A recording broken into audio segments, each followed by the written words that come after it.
주님의 이름을 찬양합니다. 주님께 영광 돌리기를 원합니다. 할렐루야. 지난주에는 아멘을 크게 하시는 분이 있어서 우리가 힘이 났었는데요. 네. 자, 여러분, 지난주 뉴스에 우리의 마음을 굉장히 훈훈하게 한 깜짝 놀랄 만한 기사가 하나 있었습니다. 여러분 아시겠습니다만 400억의 재산을 고려대학교에 기부한 한 노부부의 이야기가 있었습니다. 91세 된 김영석 씨와 83세 양영애 이 부부가 고향이 강원도인데 실향민이에요. 리어커를 끌고 과일 장사를 시작해서 한 50년 동안 평생 모은 돈을 고려대학교에 기부를 했어요. 돈을 모으다가 재산이 생기니까 건물을 청량리에 건물을 사게 되고 한두 채 사게 되고 여러 채를 사게 됐나 봐요. 땅도 사게 되고 그게 시가가 400억이래요. 그 400억을 기부로 내놨다는 겁니다. 일단 놀란 것은 그 부부의 기부 금액이에요. 역시 여러분은 통이 크세요. 놀라지도 않으세요. 400억 끝까지 거 이렇게 생각하시는 것 같아요. 참 큰 규모죠. 4천억쯤 갖고 있는데 그 중에 400억 낸 게 아니더라고요. 거의 다 드린 거예요. 거의 다. 그래서 이 많은 액수를 통해서 느껴지는 게 있었어요. 그게 뭐냐 하면 이 노부부는 진짜 기부를 하려고 했구나. 진짜 다 드리려고 했구나 하는 이 진정성이 느껴지더라고요. 어떤 재벌이 한 400억 냈다 그러면 그래 뭐 그럴 수 있지 그 사람이야 이렇게 생각할 수 있는데 이 부부는 거의 다 이제 자신의 인생을 정리할 즈음에 또 그런 얘기 하더라고요. 자기가 정신이 있을 때 그때 이제 내야겠다 하면서 드리는 기사를 읽었습니다. 또 놀란 것은 두 번째 놀란 것은 이 노부부에게 두 아들이 있더라는 거예요. 두 아들이 있는데 미국에 이민 가서 살고 있는데 기부하기 전에 두 아들에게 먼저 물어봤다고 합니다. 그래서 아들아 이것을 이렇게 할 뜻이 있는데 어떠냐 너희들은 그렇게 물어봤겠죠. 그랬더니 그 아들들이 하는 얘기가 우리들은 이미 미국에서도 또 삶에서 자리를 잘 잡고 있으니까 걱정 마세요. 아버지 뜻대로 하세요. 그렇게 얘기를 했다라는 겁니다. 참 많은 사람들이 이 얘기를 듣고요. 이 기사를 보고 참 대단하다 하는 생각을 했어요. 그 이유가 뭐냐면 자기의 것을 내놓음으로 인해서 어려운 학생들 또 힘든 사람들을 도와주고 살리는 그런 일을 하게 됩니다. 그리고 그 일 가운데 진정성이 느껴지기 때문에 더 참 놀랍고 대단하다 하고 박수를 쳐주고 싶은 거예요. 우리 신앙생활에도 하나님이 보시는 중요한 것이 있습니다. 그것은 진정으로라고 하는 말이에요. 진정으로. 우리 예배 전에 찬양에 때가 참에 찬양을 불렀는데 그 찬양 가운데 가사가 이런 게 있어요. 신령과 진정으로 예배드리네. 신령과 진정으로 예배드리네. 여러분 이 신령과 진정이라는 말은 진짜로, 진실로라는 말이에요. 진정으로 믿는 것, 진짜로 믿는 것, 진짜로 사랑하는 것. 하나님이 그것을 보시기를 원하고 그런 예배자를 찾으신다 하는 겁니다.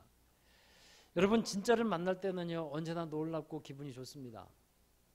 사람도 진짜 믿음의 사람을 만나게 되면 경외심이 들기까지도 해요. 그리고 찬사를 보내는 거예요. 왜 그러냐면 나는 그렇게 살고 있지 못한데 당신은 그렇게 살았군요. 참 대단하십니다. 이렇게 찬사를 보내고 있는 거죠. 인정하게 되는 거죠. 여러분 하나님이 다윗을 왕으로 삼으셨을 때 다윗의 중심을 보시고 기뻐하셨습니다. 그리고 다윗을 향해 이런 말씀했죠. 다윗의 마음에는 내 마음이 있다. 내 마음이 그의 마음이다. 내 마음이 합한 사람이다 라고 말씀했어요. 그 얘기는 진짜를 만났다는 거예요. 하나님께서 인정하시는 진짜 신앙인 진짜 믿음의 사람을 찾았고 만났다. 이게 하나님께서 인정하시는 말씀이었어요. 여러분 우리가 드리는 예배도 하나님께서 받으시는 예배가 되는 조건이 딱 하나 있어요. 뭔지 아세요? 영과 진리로 드리는 예배. 이거를 옛날 성경에서는 신령과 진정이라고 번역을 했어요. 그러니까 신령과 진정으로 영과 진리로 드리는 예배. 진심으로 드리는 예배. 이게 하나님께서 받으시는 예배의 절대적인 조건입니다. 하나님이 받으시는 예배가 되었을 때 우리 하나님은 살아계신 하나님은 기뻐하시고 우리 하나님은 그 안에 기뻐하심 안에 놀라운 은혜와 축복을 담아서 우리에게 주신다 하는 것입니다.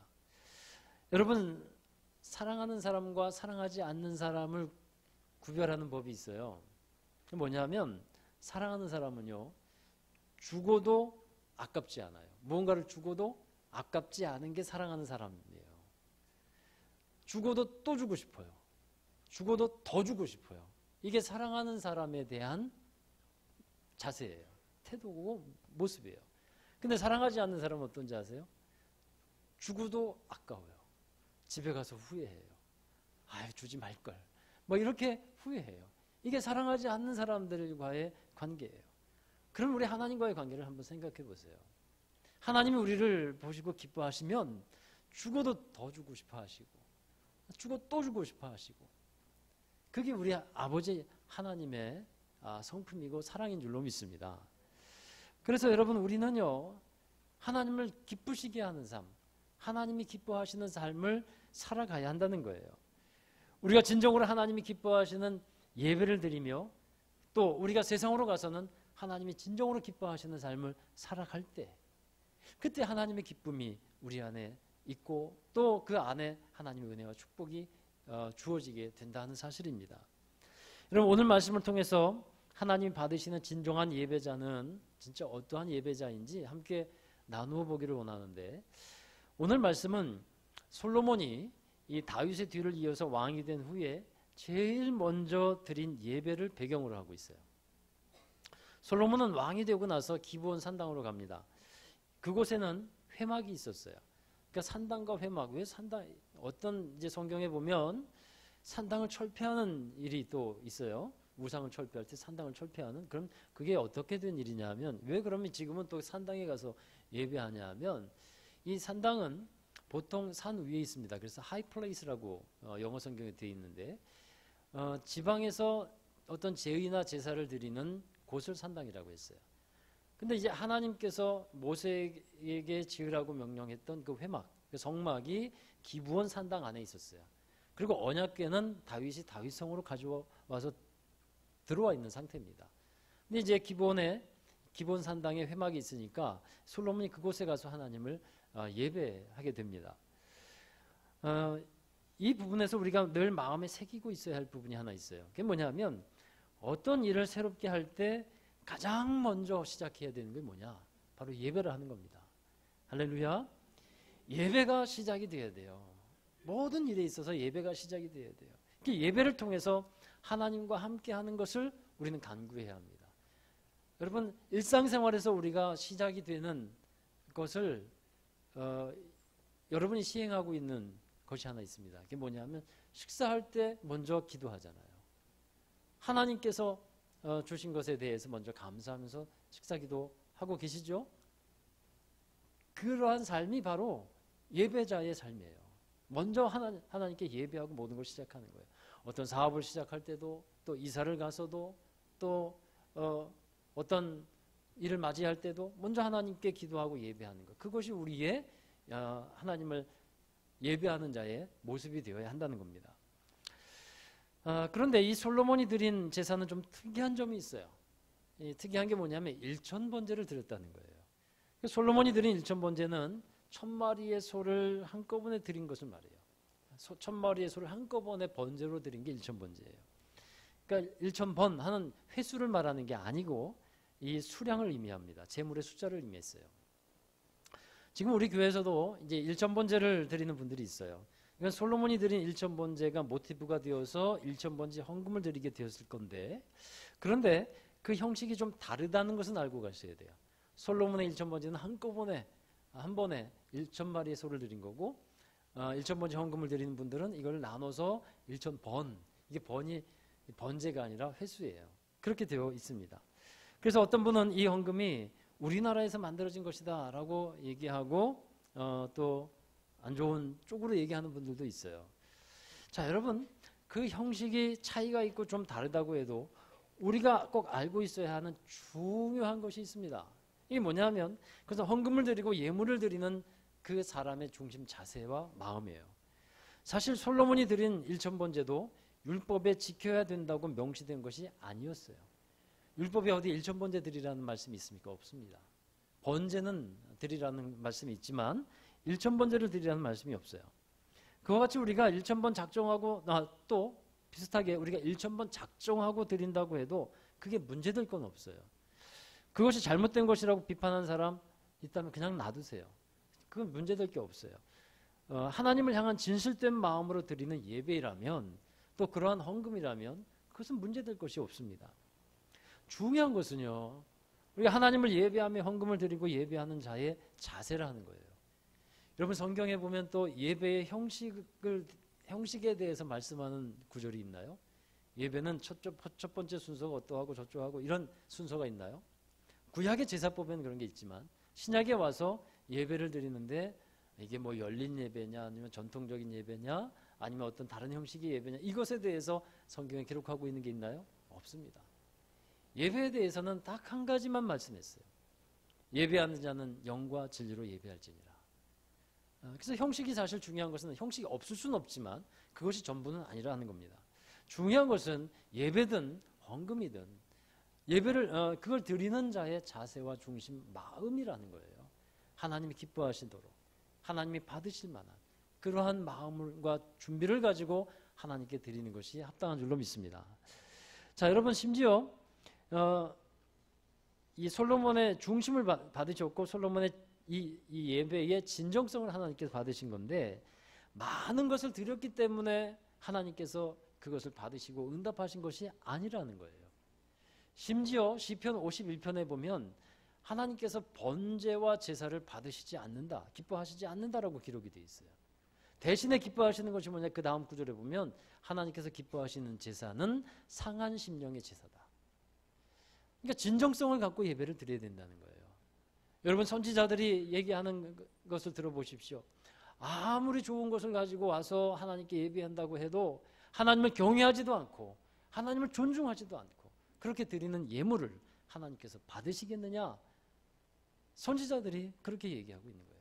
그러니까 성경 통틀어서 하나님께서 정말 받으시길 원하는 게 뭡니까? 진정한 예배예요. 우리의 마음을 드리는 예배, 힘을 다하는 예배. 정말 우리가 하나님 사랑합니다라고 하고 입으로만 드리는 예배가 아니라 마음을 다해서 우리의 삶을 다해서 진정 있게 드리는 예배를 하나님은 기뻐 받으시는 줄로 믿습니다. 어쩌다가 이런 얘기를 들을 때가 있어요. 목사님은 헌금 많이 하는 성도를 좋아해. 이런 얘기를 들을 때가 직접적으로 듣든 아니면 다른 목사님한테 듣든 그런 얘기를 들을 때가 있어요. 이런 얘기를 들으면 정말 속상합니다. 여러분 그게 아니거든요. 누구를 좋아하고 안 좋아하고의 문제가 아니라 그의 신앙과 믿음을 인정하느냐의 문제예요. 목사가 그 믿음을 인정할 수밖에 없는 신앙인이 있어요. 정말 없는 가운데서도 믿음을 지키며 사랑하며 섬기며 살아가는 성도들이 있습니다. 오늘 오후에 이 청소년부와 함께 드리는 예배 가운데 이제 빌라델비아 교회에 대해서 잠깐 얘기를 하게 되는데 이 빌라델비아 교회는요 하나님께서 칭찬하셨어요. 무엇을 칭찬했냐면 그 교회는 가난했어요. 너무도 가난했어요. 그래서 능력이 적었다 그랬습니다. 그런 가운데서도 믿음을 지켰고 신실하게 주님을 사랑하고 오히려 더 큰 일들을 감당하는 교회가 빌라델비아 교회였어요. 그런데 그 다음에 나오는 교회가 어떤 교회인지 아세요? 라오디게아 교회입니다. 그 교회는 부유했어요. 가진 것이 많았어요. 그런데 그들의 행위가 어땠을까요? 그들의 행위가 차지도 않고 뜨겁지도 않고 미지근한 신앙이었어요. 열정이 없었어요. 진정성이 없었어요. 하나님께서 그 교회에 대해서 뭐라고 말씀하세요? 내가 너희를 토해버리고 싶다라고 말씀하는 거예요. 사랑하는 여러분, 아마 이 라오디게아 교회 성도들이 액수를 보면 어떤 액수나 이런 헌금 액수를 보면 더 많이 했을 수도 있어요. 그러나 하나님께서 그것을 기뻐하시지 않는다라고 하는 겁니다. 사랑하는 여러분, 솔로몬의 1,000번제를 하나님이 연락하신 이유를 아시겠습니까? 왕이 되게 하신 것에 대해서 그가 감사했어요. 그리고 하나님의 은혜에 감사했어요. 자신에게 주신 이 성령의 감동을 따라서 1,000번제를 드리는 거예요. 왜 그렇게 많이 드렸느냐? 뭐라 그럴 사람도 없고 뭐라 그럴 필요도 없고요. 그의 감동을 따라서 하나님께 감사해서 최선을 다해서 이 정도면 내가 하나님께 최선을 다해서 감사하는 편이 되겠다라고 해서 드린 거예요. 우리 예배, 우리 헌신, 우리의 기도가 바로 이러한 중심이 있어야 할 줄로 믿습니다. 하나님께 감사하십시오. 그리고 하나님을 진정으로 사랑하는 순전한 마음, 그 마음으로 예배하는 진정한 예배자가 여기 모인 모든 여러분 되시기를 진심으로 주의 이름으로 축원합니다. 이 솔로몬이 순전한 마음으로 하나님께 일천번제를 드렸다는 것을 증명하게 되는 말씀이 하나 있어요. 그게 뭐냐면 솔로몬이 하나님께 간구한 소원이에요. 하나님께서 그날 밤에 솔로몬의 예배를 받으시고 그날 밤에 솔로몬에게 나타나셔서 묻습니다. 너는 내게 구해라. 내가 너에게 무엇을 줄까? 그렇게 말씀하죠. 솔로몬은 그때 지체하지 않고 하나님께 필요한 것을 구합니다. 그때 구한 것이 뭡니까? 지혜와 지식을 구했어요. 그리고 하나님이 그가 구한 지혜와 지식을 정말 기뻐하셨어요. 그 이유는 뭐냐면 그 지혜와 지식을 구한 솔로몬의 마음이 너무도 귀했고 하나님의 마음에 맞았기 때문에 그래요. 하나님께서 솔로몬을 이스라엘의 왕이 되게 하신 것은 이런 의미입니다. 하나님을 대신해서 통치를 하면서 하나님의 나라를 이루어가라는 거예요. 하나님을 대신해서 다스리면서 하나님의 백성답게 만들려 하는 거예요. 그런데 그 하나님의 통치를 대신해서 이루어가기 위해서 필요한 것이 하나님의 마음에 지혜와 지식이 있어야겠는데 내가 주는 뜻을 잘 받아야겠는데 솔로몬이 바로 그것을 구한 거예요. 지혜와 지식을 구한 거예요. 여러분, 이 솔로몬은요 늘 걱정했어요. 무엇을 걱정했냐 하면 이 많은 백성을 나에게 맡겨주셨는데 때로는 재판도 해야 되고 조정도 해야 되고 잘 살도록 해야 되겠는데 두려운 거죠. 이들을 어떻게 다스려 나갈까? 어떻게 이끌어 나갈까? 잘못 한번 판단하면 많은 사람들이 힘들어할 텐데 그런 이들이 없어야 할 텐데 그래서 솔로몬이 구한 것이 지혜와 지식이었다 하는 겁니다. 여러분, 여기에서 우리가 또한 알 수 있는 게 있어요. 우리가 기도를 합니다. 하나님께 소원을 가지고 또 바람을 가지고 구합니다. 그때 여러분 우리가 명심해야 되는 것은요, 그 기도의 동기를 여러분이 점검하셔야 돼요. 내가 이것을 구하는데 과연 무엇을 위해서 구하고 있는가? 내가 잘 되고 내 문제가 해결되는 거 중요하죠. 나한테는 굉장히 중요한데 그 해결된 것을 통해서 무엇을 하기를 원하는가? 동기가 있어야 돼요. 그래서 하나님의 입장에서 생각해 보시는 거예요. 하나님이 왜 내 기도를 응답하셔야 될까? 여러분, 하나님의 입장이 돼서 하나님의 마음을 한번 생각해 보시면서 그 기도를 점검해 보셔야 돼요. 왜 하나님이 내 기도에 응답하셔야 되는가? 솔로몬은 지혜와 지식을 구했습니다. 지혜와 지식이 백성을 다스리고 그리고 재판할 때 꼭 필요한 것이기 때문에 사모했어요. 여러분, 지혜와 지식을 우리도 필요로 해야 되고 정말 귀한 것으로 여기게 되는데 그 지혜와 지식 살아가는 데서 너무도 필요한 것입니다. 근데 그것은 어디로부터 언제 우리에게 주어질까요? 우리 성경 말씀에 보면 하나님을 경외하는 것에서 그것이 주어진다라고 말씀하고 있어요. 우리 잠언 9장 10절의 말씀인데 우리 화면에 앞에 나온 말씀 한번 읽어보시죠. 여호와를 경외하는 것이 지혜의 근본이요 거룩하신 자를 아는 것이 명철이니라. 또 잠언서 1장 7절을 보십시오. 여호와를 경외하는 것이 지식의 근본이거늘 미련한 자는 지혜와 훈계를 멸시하느니라. 여러분, 지금 읽은 이 잠언서의 부분은 누가 저자일까요? 누가 쓴 걸까요? 솔로몬의 잠언이라 되어 있어요. 솔로몬의 잠언이라. 솔로몬이 자신의 삶을 통해서 고백하는 것, 하나님을 경외하는 것이 지혜와 지식의 근본이 된다는 것이에요. 예수님께서도 많은 지혜를 갖고 계셨죠. 그 중에 대표적인 지혜로 행했던 그 한 예가 간음하다가 이 현장에서 잡혀온 여인을 대하는 것이었어요. 많은 사람들, 이제 바리새인과 서기관들, 그 율법에 얽매여 있는 이들이 이 여인을 붙잡아 왔어요. 그러고 나서 예수님 앞에 딱 무릎을 꿇이고 이 여인을 어떻게 하겠습니까? 바리새인들이 묻죠. 율법에는 어떻게 되어 있습니까? 돌로 쳐서 죽여라. 만약에 예수님께서 그대로 율법대로 하라고 하면 예수님은 사랑이 많으신 분이라고 하는데 그것이 이제 증명이 되지 못하고 또 용서하라고 하면 율법을 어긴 것이 되고 참으로 난처한 그런 함정과 같은 질문이었어요. 그때 예수님께서 하신 말씀, 저 지혜를 가지고 하신 말씀이 뭡니까? 죄가 없는 자가 돌로 쳐라. 이게 하나님의 지혜였어요. 예수님의 지혜였어요. 어느 목사님의 설교 가운데 이런 성도의 간증이 있었어요. 어떤 자매님이 자기가 예수님 만나고 나서 참 지혜를 얻게 되었고 그 지혜로 승리하는 삶을 살게 되었다고 간증하는 거예요. 그분은 이 성격이 너무 소심했어요. 그래서 자기가 과연 결혼을 할 수 있을까? 이렇게 생각을 했던 분인데 자기의 의사를 결정하지 결혼을 위해서 자기의 의사를 가지고 결정을 잘 하지 못했었는데 근데 어떻게 결혼을 하게 됐어요. 남자를 만나서 결혼을 하게 됐어요. 근데 자기가 워낙 심약한 사람이라는 걸 자기가 알고 있으니까 모든 결정과 고난을 다 남편에게 맡기는 거예요.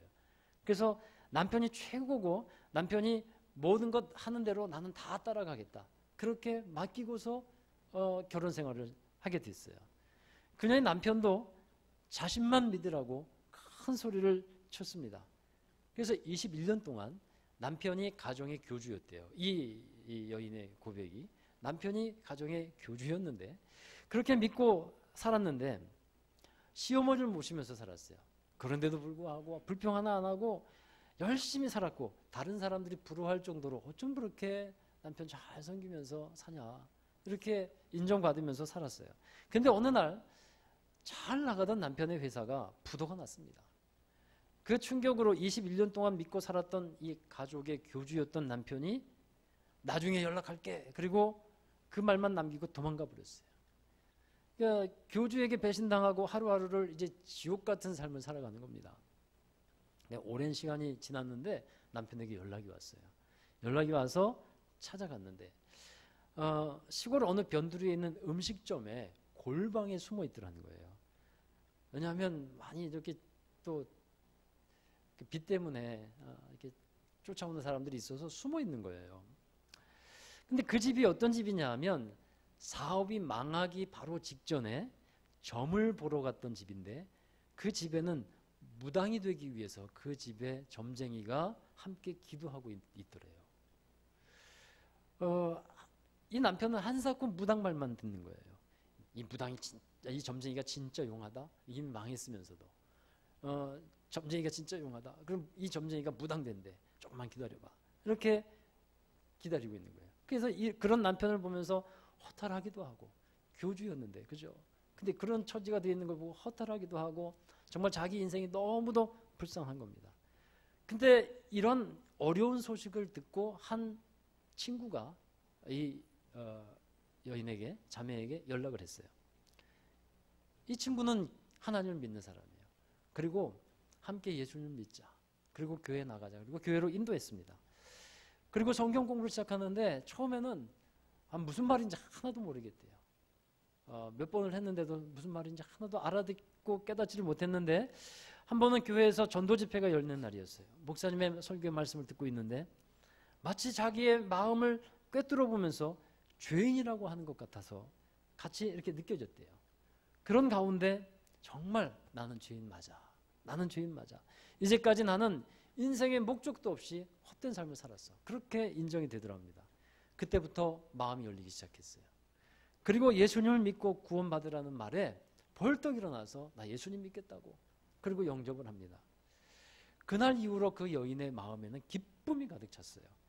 추운 겨울이지만 하루도 빠지지 않고 새벽 예배를 나가기 시작합니다. 이제껏 하나님을 모르고 살았던 죄인의 삶을 회개하면서 이 죄인을 자녀 삼아 주신 것에 감사하면서 기도하기 시작했어요. 그리고 남편을 위해서 기도합니다. 남편을 용서해 주세요. 남편을 용서해 주세요. 그리고 기도합니다. 그리고 남편으로 인해서 피해를 입은 사람들이 많은데 그들 잘 되게 해주세요. 이렇게 기도를 합니다. 그런데 그렇게 기도하고 있을 때 남편으로부터 연락이 왔어요. 어떤 연락이 와서 뭐라고 얘기하냐면 남편이 갑자기 성경책을 보내달라는 거예요. 그래서 성경책을 보내달라 그래서 보내줬죠. 그리고 성경책을 들고 찾아갑니다. 찾아갔더니 남편이 전에 보내주었던 설교 테이프를 듣고 있었고 또 그런 책이 있나 봐요. 죽으면 죽으리다. 이런 책을 읽고 있더라는 겁니다. 그래서 성경책을 전해줬더니 그 책을 받아들고 열심히 성경을 읽어요.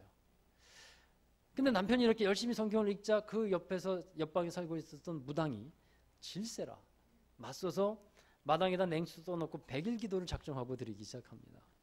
근데 어느 날 무당이 기도를 포기했어요. 왜 그럴까요? 하나님이 승리하시는 거죠. 할렐루야. 이런 사실을 알게 된 그녀가 너무 기뻐서 열심을 다해 주님을 섬기면서 살았어요. 그래서 교회 갈 때 그가 늘 즐겨 부르던 찬송이 있었대요. 나의 등 뒤에서 나를 도우시는 주. 이 찬양을 부르면서 열심히 교회 가서 주님을 섬기며 예배하며 그렇게 살았어요. 자신만을 믿고 살라고 했던 그 교주 남편, 이제부터 믿을 분은 주님밖에 없다라고 어느 날 그렇게 고백하면서 나오기 시작하는 거예요. 그러고 나서 돌아왔어요. 돌아왔으니까 여러분 쫓기던 몸이니까 어떻게 됐을까요? 경찰에게 붙잡혔어요. 그리고 유치장에 들어갔어요. 근데 남편은 두렵지 않다고 고백하면서 들어갔어요. 하나님이 자기에게 새 힘을 주실 것이고, 그래서 두렵잖아. 그리고 아내를 위로하면서 유치장에 들어갔어요. 근데 또 기적이 일어났어요. 사기죄로 고발했던 이 사람이 남편을 찾아옵니다. 그리고 뭐라고 말하냐면 자기를 도와달라 그래요. 그 도움은 반대쪽에서, 남편 쪽에서 청해야 되는데 그쪽에서 도와달라고 하는데 어떤 사정이 있었나 봐요. 그래서 자기를 도와달라. 그래서 자기에게 유리한 그런 어떤 얘기를 해달라. 이렇게 얘기하면서 결국 남편을 유치장에서 나오도록 하게 됩니다. 그 후부터 이 부부는 매일 하나님께 모든 것 맡기면서 찬양과 기도로 하루를 시작하고 믿음의 사람들로 변했다는 거예요. 여러분, 이 부부가 뭐 다시 삶이 회복되고 뭐 재산이 회복되고 이런 거는 잘 모르겠어요. 여기까지는 모르겠어요. 그러나 이 부부가 믿음이 회복되어서 하나님을 경외하는 그런 부부가 되었다는 것만 확실해요. 그러니까 이 간증을 통해서 깨닫게 되는 게 뭐냐면 하나님을 경외할 때 그 어려운 것을 풀 수 있는 지혜가 어디에서 나옵니까? 하나님을 경외할 때 나오는 것인 줄 믿어요. 사람에게는 방법이 없잖아요. 근데 하나님을 경외하고 하나님을 신뢰하면서 나갔을 때 하나님께서 도우시고 하나님께서 헤쳐나가게 하시더라는 겁니다. 여러분, 무당에게 찾아갔을 때 일어난 것도 아니고 점을 봤을 때 일어난 것도 아닙니다. 오직 하나님을 예배하며 하나님께 진정으로 자신의 삶을 맡기며 살았을 때 일어나는 일이 되는 것입니다. 자, 여러분, 우리가 이런 지혜를 얻기 위해서 하나님의 말씀을 듣고 하나님을 경외해야 됩니다. 1,000번제를 우리 솔로몬이 드리면서 하나님께 응답받았던 것, 지혜와 지식을 구했는데 이 열왕기상에 보면요, 이 지혜와 지식에 대해서 좀 다른 말씀을 하고 있어요. 우리 열왕기상 3장 9절의 말씀을 함께 보겠습니다. 함께 읽어보시죠. 누가 주의 이 많은 백성을 재판할 수 있사오리이까? 듣는 마음을 종에게 주사 주의 백성을 재판하여 선악을 분별하게 하옵소서. 그러니까 무엇을 듣는다는 거예요? 하나님의 말씀을 듣는다는 거예요. 이 듣는 마음이 역대하 오늘 1장에 나오는 말씀의 지혜와 지식입니다. 그러니까 하나님의 말씀을 듣는 것, 여기에서부터 지혜와 지식이 있다 하는 거예요. 여러분, 교만한 사람은요, 말씀을 들으려고 안 해요. 자기 생각으로 꽉 차 있어요. 이미 자기가 다 알고 있고 다 옳다고 여기고 있어요. 그러니 하나님의 말씀이든 사람의 가르침이든 들으려고 하지 않습니다. 그건 교만입니다. 하나님은 우리가 하나님이 주시는 지식과 지혜를 갖고 그리고 승리하기를 원하시는 것입니다. 여러분, 이렇게 솔로몬이 하나님의 마음에 맞는 것을 구했을 때 하나님은 솔로몬에게 응답과 복을 보너스로 더하여 주셨어요. 11절의 말씀에 보면 하나님이 솔로몬에게 응답하시면서 이렇게 말씀해요. 이런 마음이 있어서, 11절에 보시면 그렇게 되어 있어요. 이런 마음이 있어서 지혜와 지식을 구했으니, 하나님이 인정하시는 이런 마음, 곧 하나님이 기뻐하시는 마음, 하나님이 원하시는 마음을 갖고 구했다는 겁니다. 여러분, 이런 마음을 갖고 예배했을 때 하나님 솔로몬에게 더욱 놀라운 복과 은혜를 주시죠. 역대하 1장 12절 또 한번 읽어보실까요? 그러므로 내가 내게 지혜와 지식을 주고 부와 재물과 영광도 주리니 내 전에 왕들도 이런 일이 없었거니와 내 후에도 이런 일이 없으리라 하시니라. 아멘. 하나님은 하나님의 마음을 갖고 구하는 진정한 예배자에게 주시는 은혜가 있다는 것을 우리는 믿어야 할 겁니다. 또한 하나님께서 우리의 기도에 응답하실 때 그때는 내가 구하는 것이 아니었어도 다양한 은혜로 우리에게 응답하신다는 사실이에요. 여러분, 우리들은요, 구하는 것이 편중되어 있어요. 한정되어 있어요. 그런 경우가 많습니다. 우리가 알고 있는 방법도 몇 가지 안 돼요. 그런데 하나님은 많은 방법이 있으시다는 겁니다. 이 모양 저 모양으로 응답하시고 일을 행하시는 분이라 하는 것을 우리는 믿어야 합니다.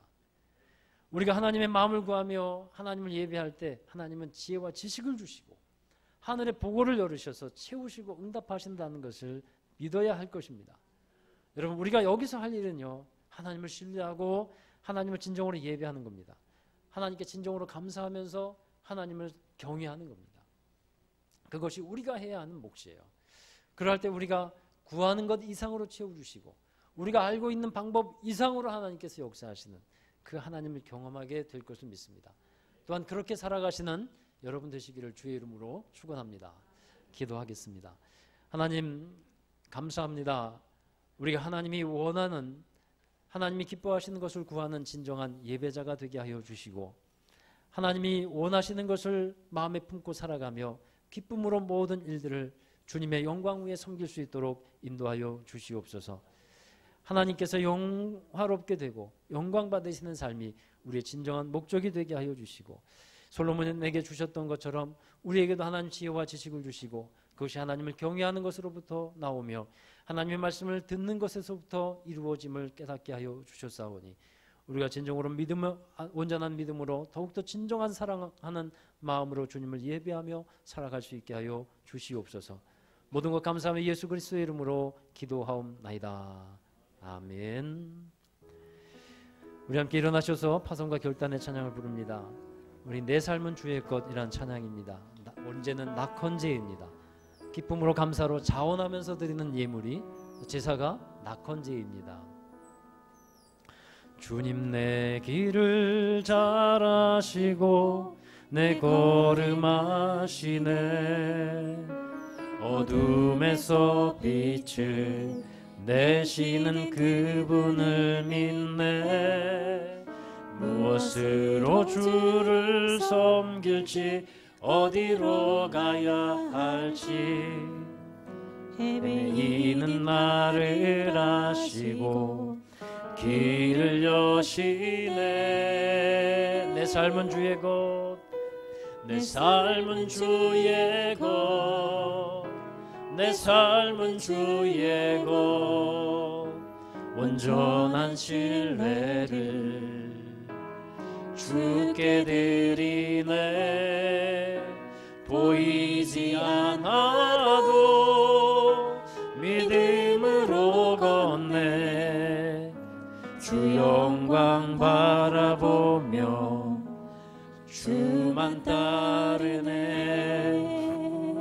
주님 내 길을 잘 아시고 내 길을 잘 아시고 내 걸음 아시네. 어둠에서 빛을 내시는 그분을 믿네. 무엇으로 주를 섬길지 어디로 가야 할지 헤매이는 나를 아시고 길을 여시네. 내 삶은 주의 것, 내 삶은 주의 것, 내 삶은 주의 것. 온전한 신뢰를 주께 드리네. 보이지 않아도 믿음으로 걷네. 주 영광 바라보며 주만 따르네. 내 삶은 주의 것 고백합니다. 내 삶은 주의 것, 내 삶은 주의 것. 온전한 신뢰를 주께 드리네.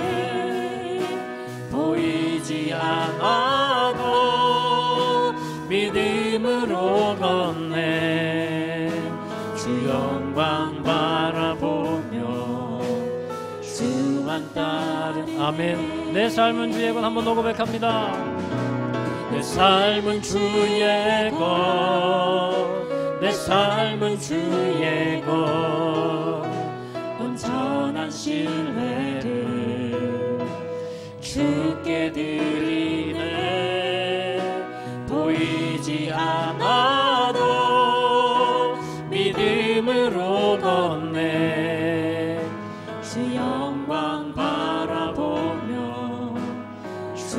난 따르네. 아멘. 우리 함께 기도하시겠습니다. 우리 낙헌제라는 것을 말씀드렸듯이 기쁨으로, 자원함으로, 감사로 드리는, 하나님께 드리는 제사입니다. 우리의 삶이 낙헌제와 같이 하나님을 기뻐함으로, 온전함으로, 진정으로 드리는 예배자의 삶이 되기를 원합니다. 하나님이 원하시는 것을 마음에 품고 하나님의 마음을 품고 세상에 나가서 주님의 영광 외 주의 뜻을 위해 살아가기를 원합니다. 때로는 삶이 고단하고 힘들지라도 하나님께서 함께 하실 때 우리 세상이 알지 못하는 평안과 기쁨을 우리는 갖게 됩니다. 그 기쁨과 능력으로 살아갈 때 우리 하나님의 기쁨이 되어 주님의 영광 가운데 필요한 것을 채워주시는 하나님의 놀라운 능력을 경험하게 될 것입니다. 우리 이 시간 함께 고백할 것은 내가 하나님만을 경외하고 듣는 하나님의 말씀을 듣는 마음을 주셔서 하나님 지혜와 지식이 있게 하옵소서. 이 세상을 살아가는데 진정한 하나님의 영광을 위해서 살아가는 목적이 세워지게 하여 주옵소서. 우리 함께 통성으로 기도하면서 결단한 마음으로 고백하며 기도하겠습니다. 기도하시겠습니다.